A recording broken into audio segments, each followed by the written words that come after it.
सोलापूरहून अक्कलकोटकडे जाणाऱ्या मार्गावर वळसंगवाडा हॉटेलजवळ एक भीषण अपघात झाला आहे। या अपघातात एका महिलेचा मृत्यू झाला असून 5 जण गंभीर जखमी झाले आहेत। अक्कलकोट मार्गावर आज संध्याकाळी 5च्या सुमारास भीषण अपघात घडला।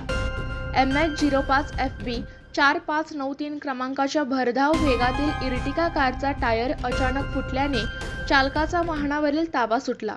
त्यानंतर ही कार समोर उभ्या असलेल्या MH13 CU 6703 क्रमांकाच्या छोटा हत्ती टेम्पोवर जोरदार धडकली। या अपघातात कुसुम भट्टा पाटील या महिलेचा मृत्यू झाला आहे, तर कल्पना पाटील, बसवन्ना मेत्रे, शुभम राजेश सनगर, शोभा राजेश सनगर आणि भट्टा पाटील हे 5 जण गंभीर जखमी झाले आहेत। प्रत्यक्षदर्शी कारचा वेग खूपच जास्त होता।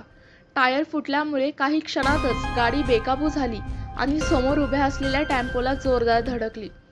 वळसंग पोलीस स्टेशनचे अधिकारी घटनास्थळी दाखल होत अपघाताची पाहणी केली। जखमींना तातडीने सोलापूरच्या सिव्हिल रुग्णालयात हलवण्यात आले असून पुढील तपास सुरू आहे।